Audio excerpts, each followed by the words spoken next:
website for you to check out. Videomagic.com. It's a new video channel or a new video site, and you might even see some familiar faces on it when you get there. It's owned and operated, looked after by a friend of ours and also a longtime viewer of our YouTube channel, and it's really neat and tidy the way he's got it done, and it's well worth a look. So if you could drop over and have a look, and if you see anything you like, leave a few comments, and I'm sure he'll appreciate it, and so would we. So it's videomagic.com. The link will be in the video description here, and check it out. So on with the show. What are you doing? Not often. Like how long does a cup of coffee last me here? Full day, sometimes into tomorrow. Sometimes I'll have to re-warm it. Yeah. 8 or 10 times a day, and then the next morning get up and still got a half a. Yeah. I never stop to drink it all.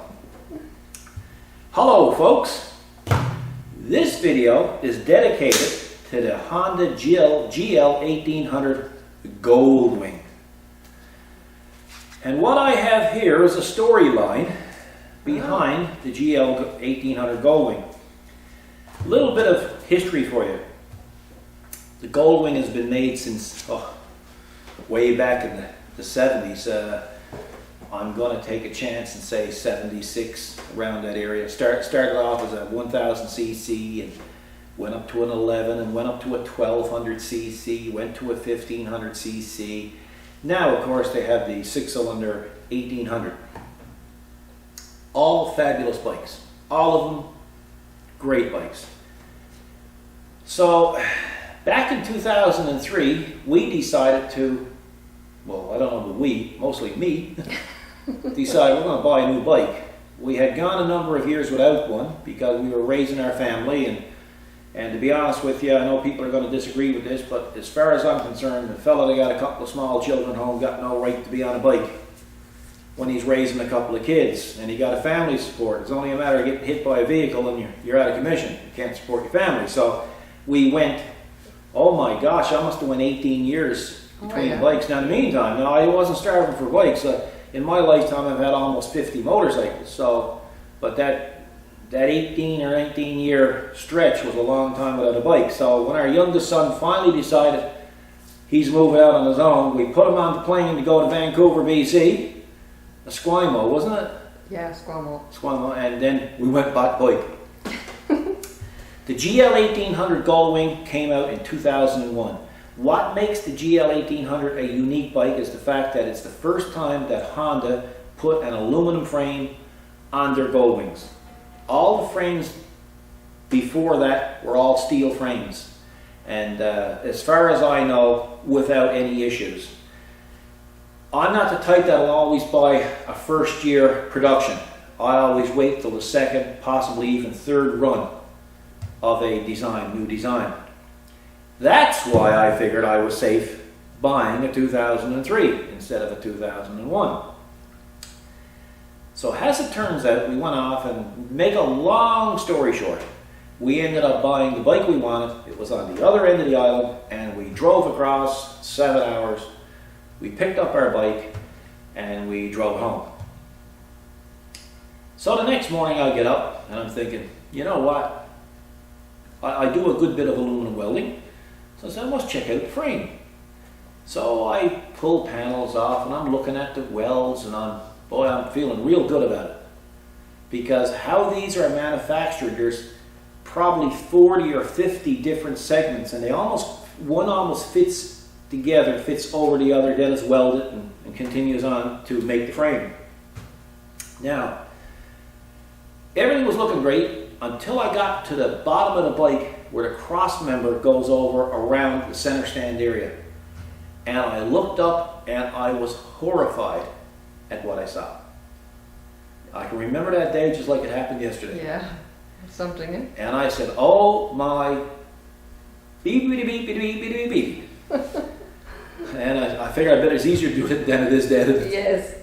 So she said, Kathy said, what's wrong? I said, the welds don't look good on this bike. There's 2 welds on this bike that are critical, that don't look like they're welded right. So I would never let it pass.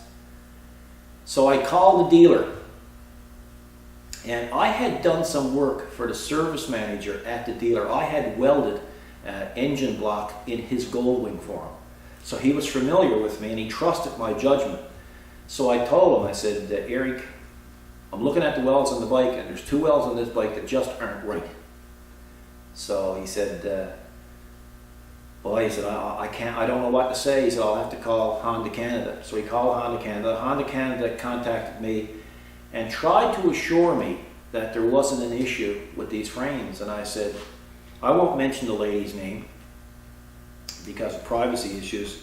And I don't even know if she works for Honda Canada anymore. But she was quite nice. And I told her, I said, I'm going to be honest with you. It's not a matter of this is going to crack. It's a matter of when it's going to crack. And I said, I would like you to open up a file on this bike. So anyway, we drove it all. We bought it. Well, we bought it the last day of summer in 2003. Mm-hmm. So I mean, when is the last day of summer? September 22nd. Yeah. So we bought it brand new. So fast forward, we never done a lot of riding, so fast forward to the next summer, and it ended up with 12,456 kilometers on the bike. And we were in the city, and we struck a little dip in the road. And I said, I don't know if that was good. It was a hard crack. Yeah, you know, it was It struck it was a dip, you know. A dip. But I mean, you know, you hit hundreds of dips every day. Oh, yeah. You know, I mean, face it, our roads aren't the best. No. You know, you could destroy a Hummer on our roads, some of them.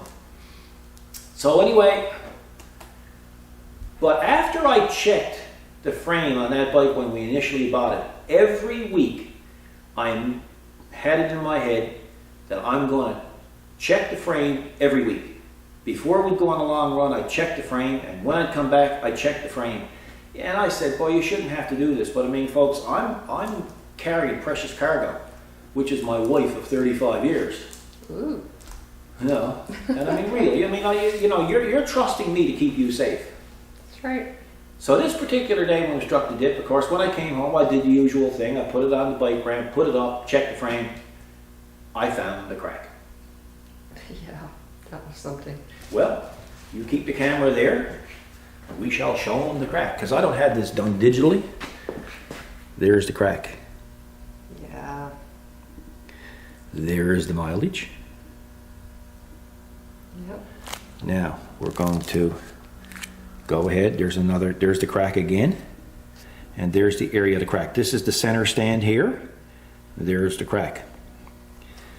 So, turned around then, and then I called Honda Canada. Honda Canada were great to deal with, and they said send us some pictures, and we did. So eventually, what had ended up happening, I opened the file with Transport Canada, and Transport Canada got involved. Now, Transport Canada, in my opinion, at the time, was probably the biggest waste of money that taxpayers ever paid out. That's right. Because everything they told me they were going to do, they didn't do. No. But I mean, I kept the pressure on. And finally, what happened was there was, I think, around 15,500 units recalled here in Canada. Now, folks, I'm leaving a lot of this story out. Oh, yeah. Like, this would be literally book material. So anyway, and I found out how companies work, and I found out how companies work with Transport Canada. And I'm going to tell you, it's not a great relationship. Not for the customer or the consumer. So anyway, make a long story short, I basically stripped down our bike to the point where there was nothing left. Again, I'll come over and show you some pictures. Well, you can see it there, see it there, see it there. More. Okay, now we got to get to where the bike was actually stripped down. And there it is, stripped down. Wow. Nothing left. That's what I refer to as Skeleton? GoldWing porn. Oh. No clothes on. Oh. Yeah, that's GoldWing porn. So anyway, we ended up sending the bike to Toronto, Honda Canada. and they inspected the bike and they re-welded the bike. And they did a fabulous job. They were the very best to deal with. They looked after their customers, and they did a recall on all these bikes that were affected. Some even were so bad they had to replace the frames. Now, we're going to leave it at that. Everything worked out good. We've kept the bike. Oh, yeah. The bike has been fabulous ever since. Got a birthday this month. Yeah, and how old would it be on its birthday? Be 13, right? 13 years old, and the bike looks just like the day it came out of the factory. Exactly. When the crack happened, it was 12,000 kilometers, and now it's got 42,000. So 40, or anywhere from 40 to 42. I don't really remember, but it's a great bike. It hasn't had any issues. But this video, or since then, I still can't break my habit of checking the frame. No. Because I'm still hauling around the same precious cargo. Yes, that's luck would have it. Yeah. That is lucky, right? Yeah, well, it's got to be luck, because no one else could live with me that long. So the point of this video is I'm not trying to put panic in anybody's mind, but Any equipment. equipment, you should check it, yes. Yeah. You know, like I check the vehicles we drive, I check the bike, I check the tractors, I check the zero turn. But like in the back of my mind, the bike gets priority. Why does it get priority? Because on a motorcycle, Yeah, it don't take very much for things to get real bad real fast. that's right. So no matter if you're driving a four. Harley, you're driving a Yamaha, you're riding a Honda GoldWing, you're riding a horse, you should check it out and make sure it's healthy or in good physical condition or good mechanical condition before you get on it. That's right. Really, True. you know? So this video, I'm going to show you what to look for on your Honda GoldWing GL1800. Now, the recall affected all 2001s right up to mid-2004. So I haven't followed these things after, so I don't know if there's ever been any issues after. I hear things, but it's been hearsay, so I can't repeat them. So what I'm telling you now is this video is going to show anybody who's concerned or who likes to really check out their bikes. I'm going to show you what to look for and to keep you safe on the road and your precious cargo. So we're going to head over to the bike now. We're going to look at some areas. Okay, up she comes. See what happens here.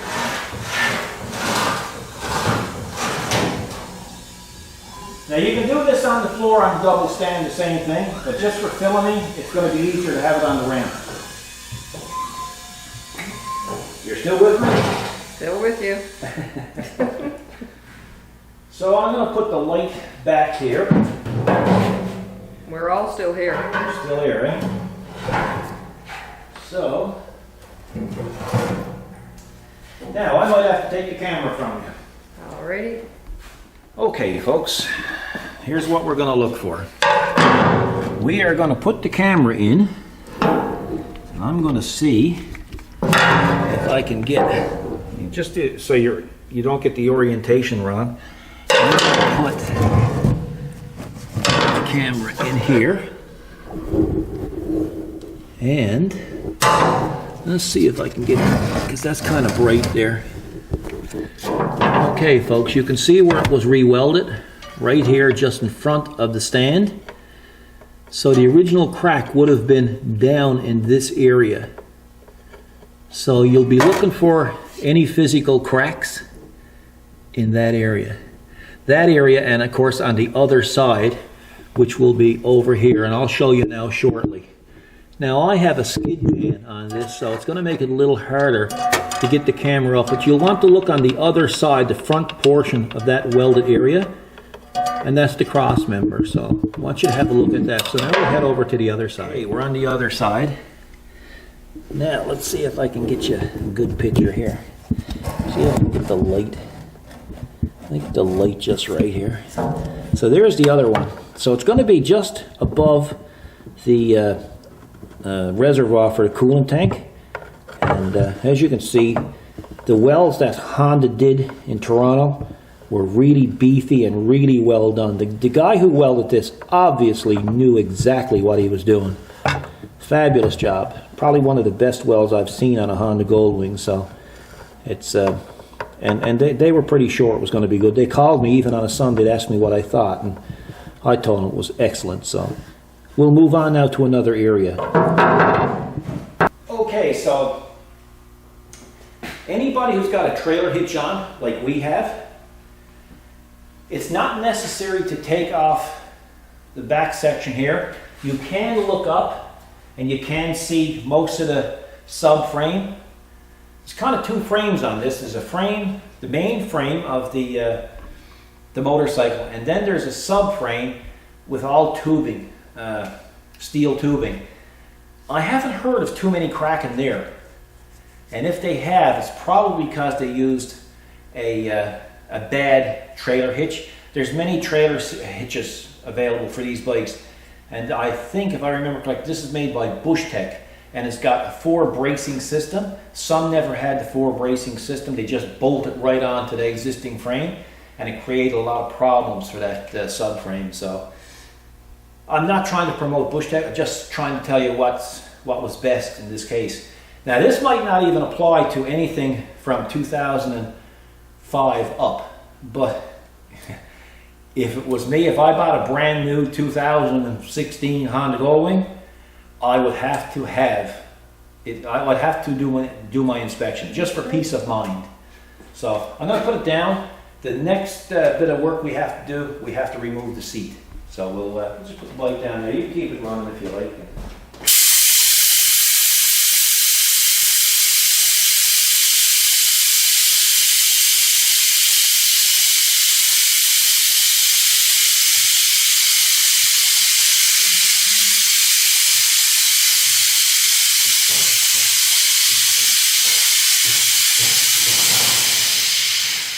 Ooh, that's noisy. Sure is. So of course now, nothing is straightforward on anything we own. So to take the seat off of this, the first thing we have to remove is the handles. But the handles are actually part of the rests, the armrests. So you're going to be using a 6mm, and you're going to unscrew these bolts here.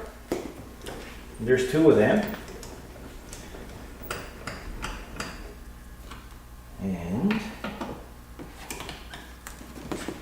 this is where you want to take your time. You don't want to drop that on your saddlebags and scratch your saddlebags. So just give me a minute. I got to use my gut for this one. And it comes off like that. So if you never had the if you never had the armrest, well, basically this is all you'd have. Okay. And of course now we have to do the same thing on the other side. The other side? Yeah, so... You don't want to drop that armrest. I don't want to see you cry. Now I don't really pull this off. I probably only do this twice a summer. So it's not something that I'm doing every trip. The top one I have never had a problem with. And I know there have been reports that the frame have cracked up here. Why, I don't know. I've never had any concern with this one, but seeing I've read reports online and motorcycle sites and stuff, I said, well, I might as well check them out. So what you do here, up until 2005, I don't think they had seat warmers. So basically what you do here is you pull this panel out here and you pull up on your seat. It's a little bit of a tangle, but not bad. Now, if it was a 2006, they came with seat warmers. There would be a master plug in here, and you just reach in and unplug it, and then you would pull your seat off. So we'll lay this down on the floor. Now, we'll pull off our side covers. Like that.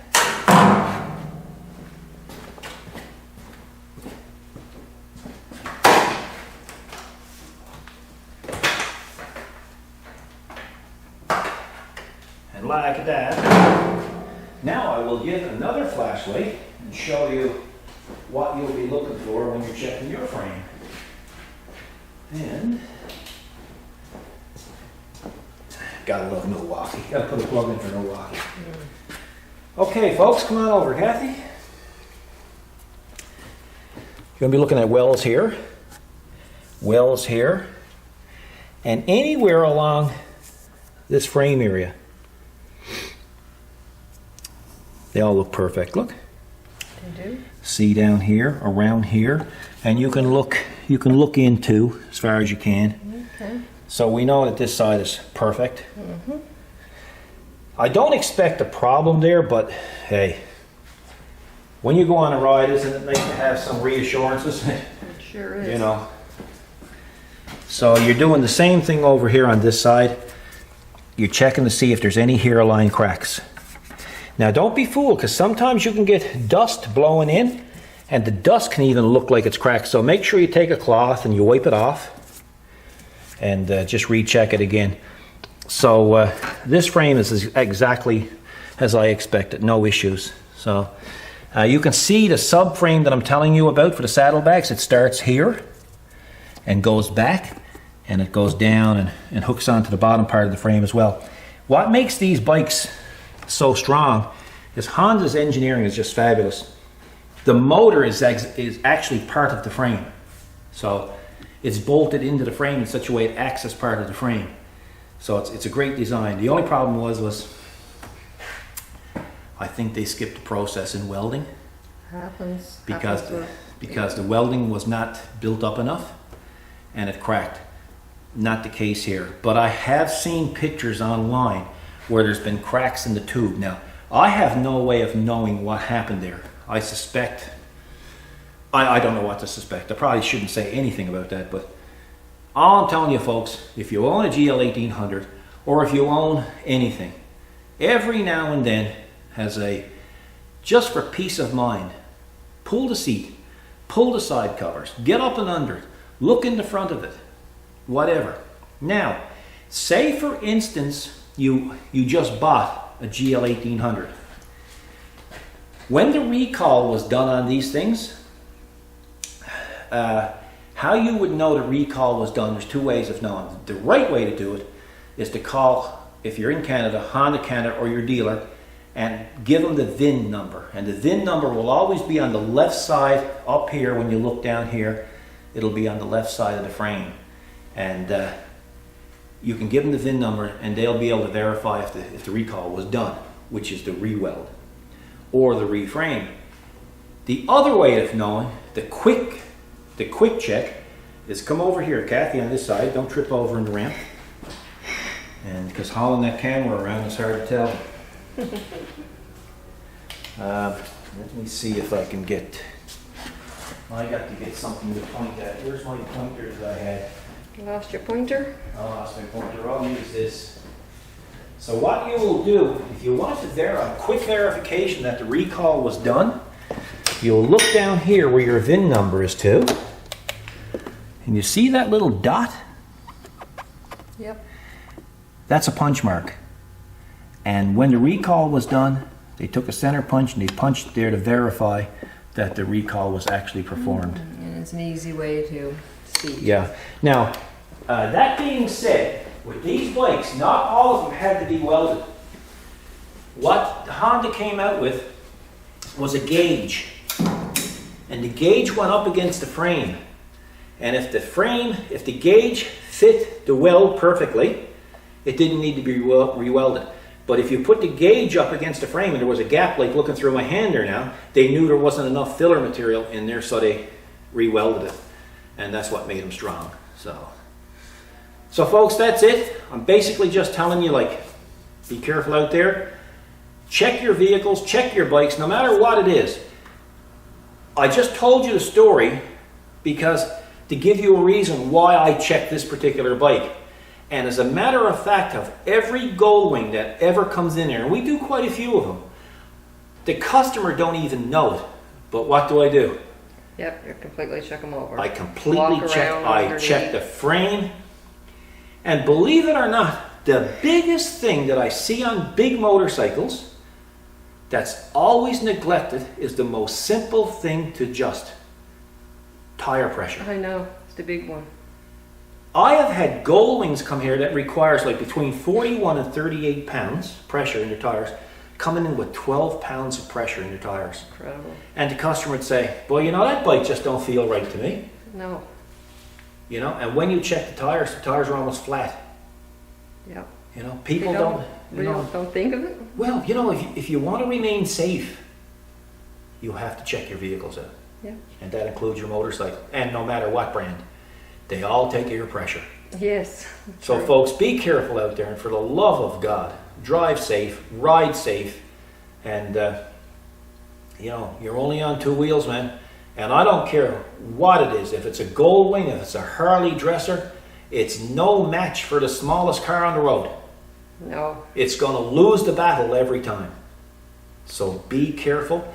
At least if you have your tire pressure good and you have your frame in that checked and you go out, at least you're in the right, excused upon, frame of mind.